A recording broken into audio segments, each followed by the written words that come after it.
Let's continue talking about vectors, and we'll see a couple more uses of this dot product for the projection of vectors and work. An orthogonal projection of a vector onto another vector, you can think of it as like if you shined a light and we see the piece of the vector that is then reflected, or the shadow, onto another vector. This is called the projection of U onto V. And it uses that idea of what part of this vector is acting in the direction of V. So let's explore this idea just a little bit. So here we have this blue vector and we are projecting it onto the red vector. So we're looking, and you can think of if you had a light that is orthogonal or perpendicular to the red vector and you're shining it down, what piece of this would be shadowed or reflected onto this other vector? And that basically why we are interested is because that is the portion of that force that is acting in that direction. Now, what happens if this passes beyond that vector? You just have a longer shadow here, and we can see what that would look like. What happens if the vectors are orthogonal?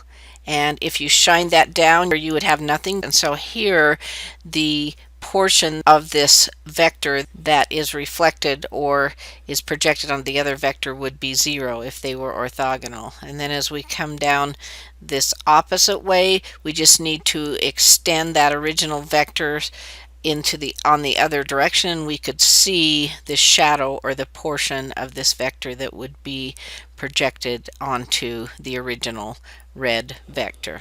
So if we want to know the component of U onto V, how much of that magnitude-wise is projected in that direction, we could use this dot product, and we would dot the two vectors, divide them by the magnitude of V. We actually derived this when we looked at the wagon problem.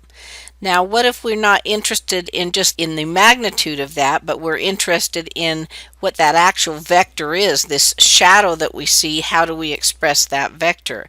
Well, the projection of U onto V, we could then take this component, so this would be its magnitude, and then we could multiply it by a unit vector in the direction of V. And so this is just the V vector, but we divide it by its magnitude, so now it is 1 unit long in the direction of V.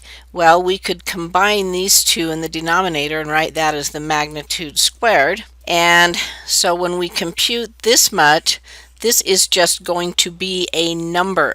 We do a dot product, we get a number, we divide it by the magnitude squared, we get a number, and then we multiply this V by that number, and we have this actual vector that is the projection of U onto V. Now, if this angle between the two vectors is acute, so we've got it less than pi over 2, then when we do the projection here, you can see what it looks like, and it would actually be on the vector V, or it could be an extension of the vector V depending on the magnitude of U. If then the vectors are orthogonal, we would not see a projection onto that. If you were shining it directly down and you had something that was very thin, you wouldn't see that, because these vectors basically have no thickness. And then if we looked at an obtuse angle here, so we've got an angle between pi over 2 and pi, then we would extend V in the negative V direction, and we could look at that projection. So there's two types of projections. The scalar projection, which is actually a number, it is the strength or the magnitude in that direction. And then there is the vector projection, which is actually the vector itself. So this is just a number, then this takes that number and gets that vector in the V direction and actually expresses that vector. Now, one more use of the dot product is in figuring out work. And we want to project this force. This is back to similar to our wagon problem then. We want to figure out the work performed, And when we learned work before, we learned work was force times displacement. But when we did that, the force and the displacement were in the same direction.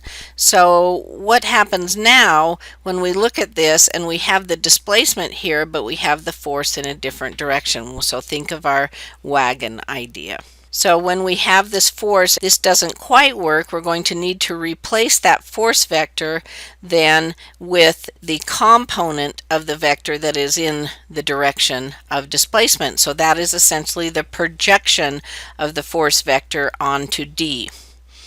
So we have this work equals, this would give us this magnitude of the force vector times the cosine of the angle between them would give us this magnitude, and then multiplied by the magnitude of the displacement vector then, and we would have the work.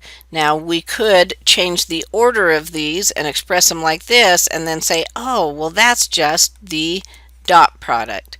So the work, when we have this force in a different direction here, is going to be the dot of the force vector and the displacement vector.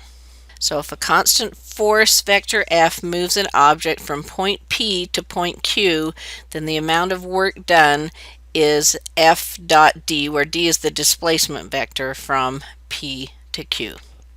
Some examples will follow.